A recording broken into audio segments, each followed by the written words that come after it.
Hola, somos Bibliar. Génesis capítulo 37, 9, 36. Continuamos hoy, amigo oyente, nuestro viaje por el libro de Génesis.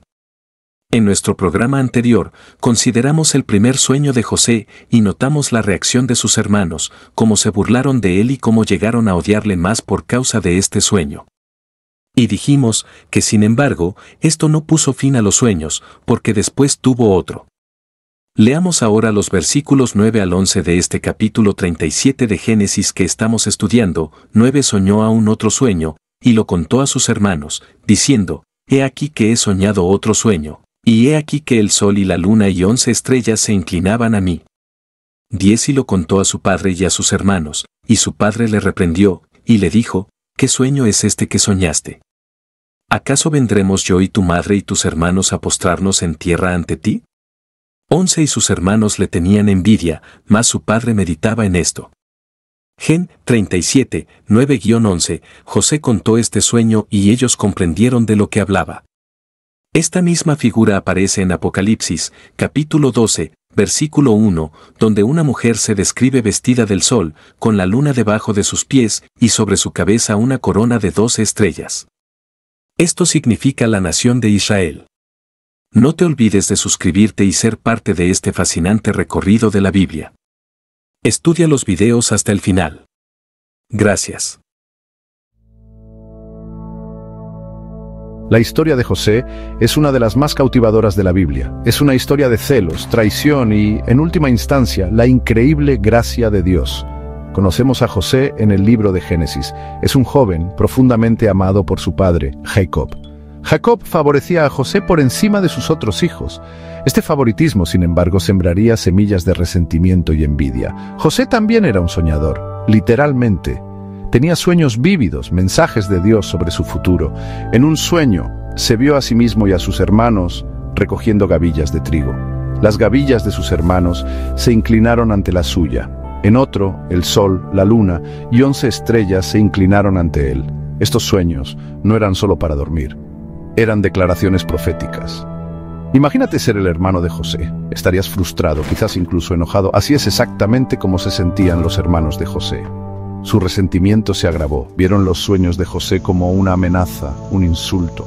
Pocos sabían que estos sueños tenían la clave de su futuro, un futuro entrelazado con el destino de José. No podían entenderlo, no podían ver que Dios tenía un plan mucho mayor que sus celos, un plan que usaría su traición para salvar a una nación del hambre. Este es el comienzo de la historia de José, una historia que nos recuerda que los caminos de Dios son más altos que los nuestros, sus planes más grandes que nuestra comprensión limitada. Los hermanos de José, consumidos por la envidia, permitieron que sus corazones se oscurecieran, conspiraron contra él. No podían soportar verlo y mucho menos tolerar sus sueños. Su ira crecía con cada día que pasaba, alimentada por el resentimiento por su condición de favorito y la audacia de sus sueños. Un día, cuando José fue enviado a ver cómo estaban sus hermanos mientras cuidaban los rebaños, vieron su oportunidad, la oportunidad de silenciar a su hermano y sus molestos sueños. Le arrancaron la túnica, símbolo del amor de su padre, y lo arrojaron a un pozo seco y vacío. Su rabia no conocía límites, pero incluso en su crueldad apareció un destello de misericordia. Rubén, el mayor, abogó por la vida de José. Esperaba regresar en secreto y rescatar a su hermano menor. Sus súplicas, sin embargo, fueron ahogadas por la sed de venganza de los demás. Los hermanos festejaron, su risa se hizo eco del vacío del pozo donde estaba sentado José, traicionado por su propia sangre. Lo habían silenciado, o eso creían. No se daban cuenta de la verdad que Dios estaba con José, incluso en la oscuridad de ese pozo. Una caravana de comerciantes ismaelitas pasó, con sus camellos cargados de mercancías. Judá, uno de los hermanos, vio una oportunidad, una forma de sacar provecho de su acto malvado. ¿De qué sirve matar a nuestro hermano?, argumentó. Sus palabras desprovistas de compasión sellaron el destino de José. Sacaron a José del pozo. Sus gritos de piedad cayeron en oídos sordos y lo vendieron a los ismaelitas por 20 piezas de plata, el precio de la traición, el valor que le dieron a su propio hermano. Sus corazones se habían endurecido, sus conciencias estaban cauterizadas. Para ocultar su pecado, empaparon la túnica de José en sangre de cabra y se la presentaron a su padre como evidencia de un trágico accidente. Jacob, consumido por el dolor, creyó sus mentiras. Lloró por José, su amado hijo, sin saber que su hijo aún vivía como esclavo en una tierra extranjera. Su engaño trajo un alivio temporal, pero también sembró semillas de culpa y vergüenza que los perseguirían durante años. Habían traicionado a su hermano, engañado a su padre y violado el vínculo sagrado de la familia. Sus acciones tuvieron consecuencias que iban mucho más allá de su comprensión. Sección 4. Un susurro de misericordia. La súplica de Rubén. En medio de la crueldad de los hermanos brilló un destello de compasión. Rubén el mayor sintió una punzada de culpa al presenciar el trato cruel a su hermano menor. Inicialmente había propuesto arrojar a José al pozo, pensando que era una medida temporal para protegerlo de la ira de los demás. Rubén planeaba regresar en secreto y rescatar a José, un destello de conciencia en la oscuridad de su acto. Sin embargo, al regresar al pozo y encontrarlo vacío, Rubén se sintió abrumado por la desesperación. Sus hermanos, en su engaño, habían vendido a José como esclavo, extinguiendo la esperanza de redención de Rubén. El peso de su traición aplastó a Rubén, rasgó sus vestiduras con angustia, una manifestación física de su agitación interior. Sus súplicas de misericordia habían sido ignoradas, su plan de rescate frustrado. Cargó con el peso de su pecado, un recordatorio constante de su crueldad. La historia de Rubén es un conmovedor recordatorio de que incluso en los momentos más oscuros la compasión puede existir. Su intento de salvar a José, aunque infructuoso, es un testimonio del poder de la conciencia, un débil eco de la misericordia de Dios en medio del pecado de los hermanos. Sección 5. Vendido como esclavo. Desesperación y un rayo de esperanza. José, ahora esclavo en Egipto, se enfrentaba a un futuro sombrío e incierto. Arrancado de su familia, despojado de su libertad, se vio obligado a navegar por una tierra extranjera y un sistema cruel diseñado para explotar y deshumanizar. Sin embargo, incluso en las profundidades de la desesperación, José se aferró a un rayo de esperanza. Se negó a ser definido por sus circunstancias. Trabajó diligentemente, su carácter brillaba incluso en las tareas más serviles. Comprendió que su fe era su ancla, su conexión con el Dios que le había dado esos sueños. Su amo, Potifar, reconoció la integridad y diligencia de José. Colocó a José en una posición de autoridad, confiándole la administración de su casa. José, a través de su fidelidad y sabiduría, prosperó en la casa de Potifar. Sin embargo, los problemas de José estaban lejos de terminar. Se enfrentó a la tentación y a falsas acusaciones, pruebas de carácter diseñadas para quebrar su espíritu. Sin embargo, a pesar de todo, José se mantuvo firme, su fe en Dios inquebrantable. No se apartaría del camino de la justicia. Sabía, en el fondo, que su historia estaba lejos de terminar.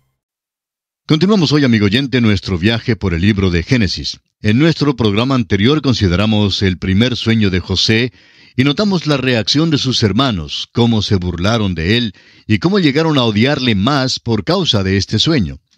Y dijimos que, sin embargo, esto no puso fin a los sueños porque después tuvo otro. Leamos ahora los versículos 9 al 11 de este capítulo 37 de Génesis que estamos estudiando. Soñó aún otro sueño y lo contó a sus hermanos diciendo: He aquí que he soñado otro sueño, y he aquí que el sol y la luna y 11 estrellas se inclinaban a mí. Y lo contó a su padre y a sus hermanos. Y su padre le reprendió y le dijo: ¿Qué sueño es este que soñaste? ¿Acaso vendremos yo y tu madre y tus hermanos a postrarnos en tierra ante ti?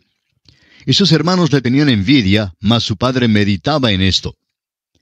José contó este sueño y ellos comprendieron de lo que hablaba. Esta misma figura aparece en Apocalipsis capítulo 12, versículo 1, donde una mujer se describe vestida del sol, con la luna debajo de sus pies, y sobre su cabeza una corona de 12 estrellas. Esto significa la nación de Israel. Estos hermanos comprendieron que José les hablaba de ellos mismos, los hijos de Israel. Y vemos aquí a la nación de Israel en su principio. Génesis es como un botón en flor que florece al seguir nosotros a través de la Escritura. Aquí está un botón que no florecerá hasta cuando lleguemos al libro de Apocalipsis. Florecerá tarde, sí, pero florecerá. Y debemos comprender lo que se dice y no debemos tratar de adivinarlo. No hay necesidad de adivinar cuando se explica tan claro como está aquí. El viejo Jacob lo comprendió exactamente bien. Regañó al muchacho, pero todo lo que José podía contestar fue, así fue el sueño. José no trataba de interpretarlo porque era evidente lo que significaba. Sus hermanos simplemente lo descartaron y no le hicieron caso. Ellos creyeron que ni siquiera quedaba dentro del reino de la posibilidad. Y en cuanto a ellos, pues supusieron que ninguno de ellos jamás se arrodillaría ante José. Pero Jacob tomó nota de lo dicho. Ahora los versículos 12 al 14 dicen, Después fueron sus hermanos a apacentar las ovejas de su padre en Siquem. Y dijo Israel a José, Tus hermanos apacientan las ovejas en Siquem. Ven y te enviaré a ellos. Y él respondió, Heme aquí. E Israel le dijo, Ve ahora, mira cómo están tus hermanos y cómo están las ovejas, y tráeme la respuesta. Y lo envió del valle de Hebrón y llegó a Siquem.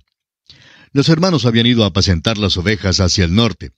Y se han ido tan al norte de Jerusalén como Hebrón está al sur de Jerusalén. No sabemos exactamente cuál sería la distancia, pero diríamos que unos 130 kilómetros. Han avanzado, pues, algo lejos de su casa, porque apacentaban sus ovejas por toda aquella región. Puede notar, amigo oyente, que habían llevado las ovejas hasta Siquem. Ahora note usted la obediencia de José. Leamos los versículos 15 hasta el 20 de Génesis, capítulo 37. Y lo halló un hombre, andando él errante por el campo, y le preguntó a aquel hombre diciendo, ¿qué buscas? José respondió, Busco a mis hermanos, te ruego que me muestres dónde están apacentando. Aquel hombre respondió, Ya se han ido de aquí, y yo les oí decir, Vamos a Dotán. Entonces José fue tras de sus hermanos, y los halló en Dotán. Cuando ellos lo vieron de lejos, antes que llegara cerca de ellos, conspiraron contra él para matarle. Y dijeron el uno al otro, He aquí viene el soñador. Ahora pues, venid y matémosle, y echémosle en una cisterna, y diremos, alguna mala bestia lo devoró, y veremos qué será de sus sueños. Cuando José llegó a Siquem, buscó por todas partes, y no podía encontrar a sus hermanos. Ese es un territorio muy escabroso. Este hombre que se menciona aquí, pues, ayuda a José diciéndole que sus hermanos habían ido hasta Dotán.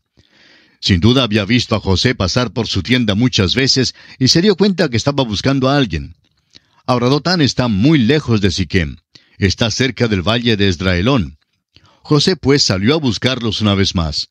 Por fin los encuentra, pero ellos le odiaban tanto que mientras él se acercaba a ellos, comenzaron a pensar en la forma de darle muerte. Y dijeron el uno al otro, He aquí viene el soñador. Vamos a quitárnoslo de encima. Y luego veremos si esos sueños se realizan o no. Vamos ahora a dejar nuestra historia aquí por un momento, porque quisiéramos enfocar nuestra atención en la comparación que hay entre este joven José y el Señor Jesús. Y no debemos perder la analogía. En primer lugar, el nacimiento de José fue milagroso, porque Dios intervino al contestar la oración. Así lo leemos en el capítulo 30 de Génesis, versículo 22. También el Señor Jesús fue nacido de una virgen de un modo milagroso. Esto lo encontramos registrado en Lucas, capítulo 1, versículo 35. En segundo lugar, José era amado de su padre. También el Señor Jesús fue amado por su padre, quien declaró, Este es mi Hijo amado. En tercer lugar, José tuvo una túnica de diversos colores, la cual le colocó aparte de los demás. Cristo, por su parte, también fue puesto aparte porque fue apartado de los pecadores. Así lo leemos en la Epístola a los Hebreos, capítulo 7, versículo 26. En cuarto lugar, José anunció que iba a reinar sobre sus hermanos. El Señor Jesús se presentó como el Mesías, y así como se mofaron del mensaje de José, también se mofaron de Jesús. Recuerde que escribió también Pilato un título que puso sobre la cruz, el cual decía, Jesús Nazareno, Rey de los Judíos. Y fue puesto allí como una burla. En quinto lugar, José fue enviado del Padre a sus hermanos. Jesús, por su parte, fue enviado por su Padre Celestial a sus hermanos en la tierra. Llegó primero a las ovejas perdidas de la casa de Israel. En sexto lugar, José fue aborrecido por sus hermanos sin causa. Y el Señor Jesús también fue odiado por sus hermanos sin causa. Y así lo encontramos registrado en el Evangelio de Juan, capítulo 15, versículo 25. Ahora volvamos a nuestra historia. Recordemos que José se está acercando a sus hermanos y que ellos están buscando la forma de darle muerte. José está vistiendo esa túnica de diversos colores con mangas. Esa era una señal de rango y era aborrecida por sus hermanos, quienes no tenían una igual. Debemos recordar que José no era el mayor, ni aún seguía en turno al mayor. Sin embargo, disfrutaba de un rango superior entre sus hermanos. Por tanto, existe todo este odio. Pobre Jacob, está hallando una y otra vez que Dios no aprueba la pluralidad de su matrimonio. Ciertamente causó tristeza en el hogar. Prosigamos con esta historia, leyendo ahora el versículo 21 de Génesis capítulo 37. Cuando Rubén oyó esto, lo libró de sus manos y dijo, no lo matemos. Ya Rubén había perdido su puesto de primogénito. Sin embargo, se destaca aquí como el que tiene juicio más maduro que los demás. Los demás lo habrían matado si no hubiera sido por la intervención de Rubén. En el versículo 22, escuchemos la defensa que hace Rubén por su hermano José. Y les dijo Rubén, no derraméis sangre, echadlo en esta cisterna que está en el desierto, y no pongáis mano en él, por librarlo así de sus manos, para hacerlo volver a su padre. La intención reconocida de Rubén fue de meter a José en la cisterna, y después él regresaría sin ser observado para sacarlo de allí y llevarlo a casa de su padre, donde contaría lo que había sucedido. Ahora, en los versículos 23 al 28, veremos cómo se lleva a cabo el plan malévolo contra José. Leamos. Sucedió pues que cuando llegó José a sus hermanos, ellos quitaron a José su túnica, la túnica de colores que tenía sobre sí, y le tomaron y le echaron en la cisterna, pero la cisterna estaba vacía, no había en ella agua.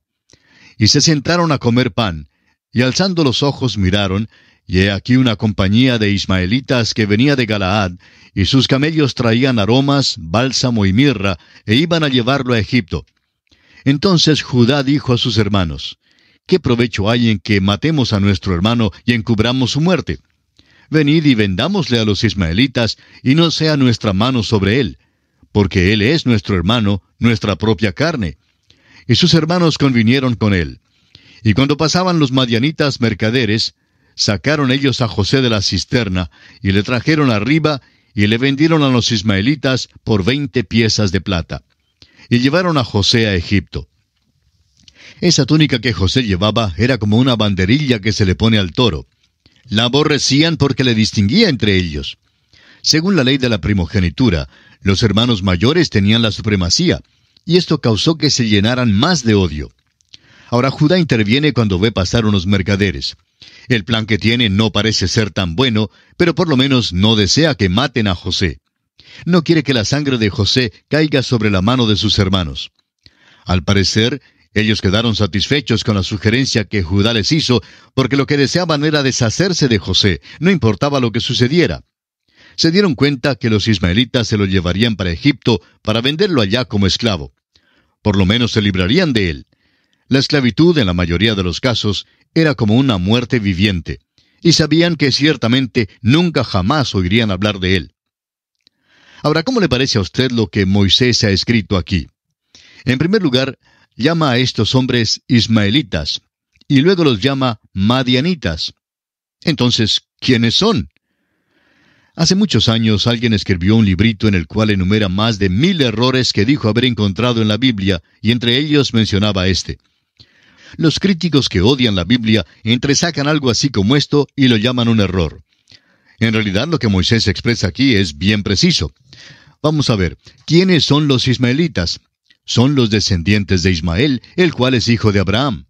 Ismael era hijo de Abraham y Agar, y Madián, el hijo de Abraham y Setura, con la cual se casó después de la muerte de Sara.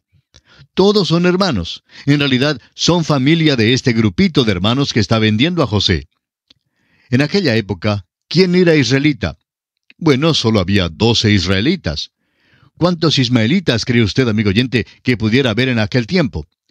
Ismael era mayor que Isaac, y es posible que hubiera 100 o más. Ahora, ¿cuántos madianitas había? Pues Madián nació después de Isaac, y por tanto, no podía haber muchos. Quizá una docena o más. Estos eran pues grupitos, eran tribus, y todos estaban emparentados. En aquel tiempo era peligroso viajar, y estaban atravesando el desierto para llegar hasta Egipto. Se juntaban para protegerse mutuamente y se reunían para su interés común. Iban en un viaje de negocios a Egipto, y siendo que eran de la misma familia, pues se comprendían y se juntaban. Amigo oyente, la palabra de Dios tiene buen sentido. Nosotros somos los que no tenemos buen juicio. La ignorancia agrega muchísimo a lo que se considera una contradicción en la Biblia. No es una contradicción, sino ignorancia por parte de quienes leen la Biblia. Es fácil notar que Moisés comprendía la situación y que escribió con exactitud. En los versículos 29 al 31, Rubén se encuentra ante algo inesperado. Después Rubén volvió a la cisterna y no halló a José dentro y rasgó sus vestidos. Y volvió a sus hermanos y dijo, «El joven no parece, y yo, ¿a dónde iré yo?»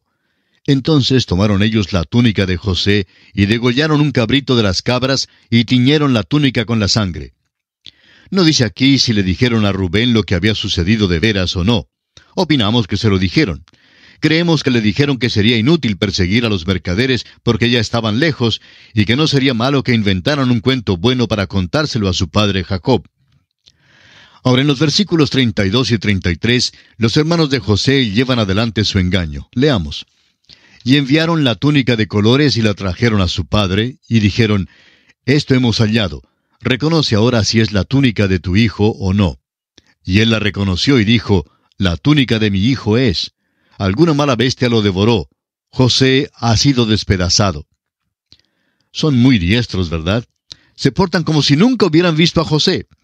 Aparentaban que acababan de encontrar su túnica. Bueno, ellos conocían bien la túnica, hasta la odiaban. Y aquí se portan como si no lo hubieran reconocido y le preguntan al padre si él la reconoce. Jacob, por supuesto, sabía de quién era la túnica, y llega a la conclusión natural. Y claro que esa es la conclusión a la cual los hermanos de José deseaban que Jacob llegara. Pero detengámonos un momento para observar un poco más lo que ellos hicieron. Degollaron un cabrito de las cabras y usaron su sangre para teñir la túnica. Ahora, ¿no le recuerda este hecho de engañar a su padre con un cabrito de algo que hemos escuchado antes? Recuerde usted que cuando Rebeca y Jacob estaban ideando la forma de engañar a Isaac, se sirvieron de un cabrito y cocinaron la carne, la cual resultó sabrosa. Ella tomó las pieles de los cabritos y con ellas cubrió las manos y los brazos de Jacob, y así entró para engañar a su padre. Ahora, los hermanos de José utilizan la sangre de un cabrito para engañar a su padre. La sangre lo hace ver como si un animal salvaje hubiera dado muerte a José. El viejo Jacob, por supuesto, llega a la conclusión de que su hijo ha sido muerto, ha sido despedazado. Escuche usted con cuidado, amigo oyente. A Jacob le engañan y es engañado en la misma manera en que él había engañado. La palabra de Dios nos dice, «No os engañéis, Dios no puede ser burlado, pues todo lo que el hombre sembrare, eso también segará». Si siembra para la carne, si ama la carne, segará de la carne corrupción. Este hombre Jacob había sembrado mal, empleó el engaño y ahora él es engañado. Ha sido engañado de la misma manera. Amigo oyente, cuando sembramos grano, segamos grano. Cuando sembramos cizaña, cosechamos cizaña. Cosechamos exactamente lo que sembramos. Amigo oyente, esto es verdad en cualquier parte hoy en día. Es verdad en lo físico, en lo moral y en lo espiritual. Y es verdad también para el creyente. Si usted cree que puede pecar pasando por encima de todo porque es hijo de Dios, pues está muy equivocado. El hecho es que no debe pecar porque Dios no hace acepción de personas. Él declaró que así sería y no hace acepción con usted. No puede pecar sin ser observado por Dios. Hace muchos años, un ministro se enamoró de la esposa de otro hombre y se involucró con ella. Fue una historia bastante repugnante. Este ministro trataba de justificarse en la base de que él era una persona especial para Dios, y sentía que, por ser quien era, podía actuar en un nivel diferente y guiarse por un libro de reglas frente a los demás. Pero, amigo oyente, Dios dice en su palabra que Dios no hace acepción de personas. Dios dice que no podemos pecar sin ser observados por Él. Al leer los versículos 34 y 35, vemos que Jacob cosecha lo que había sembrado. Leamos estos versículos. Entonces Jacob rasgó sus vestidos, y puso cilicio sobre sus lomos, y guardó luto por su hijo muchos días. Y se levantaron todos sus hijos y todas sus hijas para consolarlo. Mas él no quiso recibir consuelo, y dijo, «Descenderé enlutado a mi hijo hasta el Seol». Y lo lloró su padre. Quizá alguien pensará que esto es una demostración del amor que Jacob tenía para con su hijo José.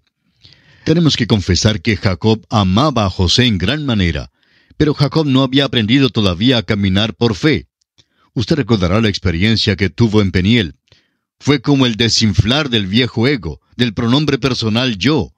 La carne se desplomó allí, pero ahora debe aprender a caminar por fe, lo cual no ha aprendido todavía.